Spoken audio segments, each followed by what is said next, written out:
Target ang mga masiselang isyu ng lipunan na sangkot ang ilang mga ahensya ng gobyerno at mga personalidad. Hihimayin ang iba't ibang mga isyu, balita at usapin. Puntirya ang mga tiwali at ilalantad ang mga mali sa pamahalaan. Walang sasantukin. Tamaan na ang tamaan. Kung salot ka sa bayan, sapul ka ni Rex Cayano sa Target. On air. Eto, balik ko tayo mga kaibigan dito po sa pinag-uusapan natin. At mamaya nga, sikapin po natin kausapin si Senador Zani Angara, ang bagong sekretary po ng DepEd. At mainit pong tinanggap po ng official po ng kawani po ng Department of Education ang formal pong pag-assume sa tungkulin bilang DepEd Secretary. Itong si Zani Angara. Ang bahaging ito ay hatid sa inyo ng Philippine Rural Electric Cooperatives Association Incorporated. Sa PhilReca, protektado ka. Napakaraming problema dyan po sa DepEd na yan. Eto, bawas muna tayo ng mga ilang text mula ho sa 0927-861-1921. Karex, dito po kami sa Tayaba City, Quezon. Lagi po kaming nakasubaybay sa programa yun. Ako, salamat Yung mga taga-Tayabasin dyan sa Quezon Province sila pala ay taga-Barangay Bukal Ibaba. Ibig sabihin may Barangay Bukal Itaas. Kasi meron pong Bukal Ibaba. Dyan po sa Tayabas sa Quezon At sila daw po nagpapasalamat po kay Anthony Kuya Piwalem dahil nakatanggap daw po sila ng food pack, yung mga binigay o pinamigay po ni Kuya Piwalem. Alam nyo, nasusundan ko dun sa kanyang official Facebook page, yung Anthony Kuya Piwalem. Para bang hindi napapagod sa pagtulong si Anthony Kuya Piwalem. Siyempre, di naman pwedeng itanggi ni Kuya Piwalem na wala ng atrasan yung kanyang pagtakbo bilang mayor dyan po sa Tayabas City. At napakaganda po ng ginagawa. Kumbaga, tuloy-tuloy po yung kanyang pagtulong. Ang dami niyang programa, mapa sports, mapa senior citizen, pagbigay po ng mga medical o gamot po mga kaibigan.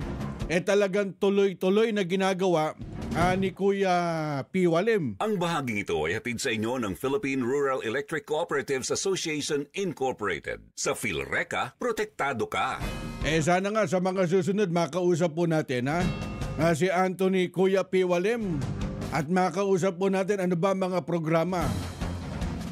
Bakit ba pilit po siyang iniingganyo na tumakbong mayor dyan po sa Tayabas City? Na kung saan napakaganda na ng estado ng kanyang pamumuhay. Hindi na kailangan ng pwesto. Pero bakit minsan napakahirap tanggihan? Yung kapag nakausap mo yung mga senior citizen, nakausap mo yung mga kabataan, nakausap mo yung mga vendor, sektor ng TODA, may mga bumulong sa atin dyan sa Tayabas City. Binubulong po nila, Kuya Piwalem, pakinggan mo kami. Sana lumabang ka sa pagka-mayor. Hindi, boss, wala nang atrasan yan. Kumbaga, naputi ka na, lulusong na yung mama doon sa pagtulong. Dyan po sa Tayabas City o dyan sa Quezon Province. At tututukan po natin yan. Kaya nga tanong nga ng mga texter natin si Kuya Piwalem ba hindi ho nauubusan ho ng napakaraming pondo. Kasi sa dami ng kanyang binibigay po na tulong mga kaibigan, dyan po sa Tayabas City, Quezon, talagang magugulat kayo Kumbaga, napakasimple lang. Ano estado ng pamumuhay ng mama? Nagbigay ng oras at panahon para libutin yung kalagayan anong kanyang kababayan dyan sa Tayabas City, Sana minsan paunlakan po yung tawag natin para one-on-one makausap po natin ang susunod na mayor ng Tayabas City, Quezon, si Kuya Anthony Piwalem. Panatilihing masaya ang paglilibang, magtakda na oras at limitahan ang gastos sa paglalaro. Huwag magsugal kung nalulungkot. Huwag hayaang makasira ng buhay at pamilya. Para sa impormasyon ukol sa responsible gaming, tumawag lamang sa hotline number 02-8404-0171 o bisitahin ang www.casinofilipino.ph. Isang mensahe mula sa PAGCOR. Gambling is for 21 years old and above only. Keep it fun. Game responsibly. Hindi umuurong sa pagtulong, kawang gawa sa lahat sinusulong. PCSO, PCSO. Hindi umuurong sa pagtulong ang PCSO.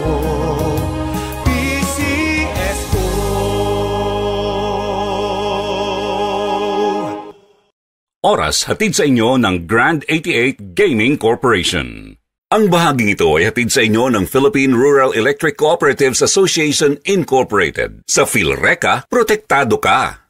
Sumainyo ang isa na namang makabuluhang edisyon ng Target On Air. Kasama si Ka-Rex Kayanong. Abangan muli bukas alas 3 hanggang alas 4 ng hapon. Kung salot ka sa bayan, ikaw ang isusunod ni Ka-Rex Kayanong na Target On Air.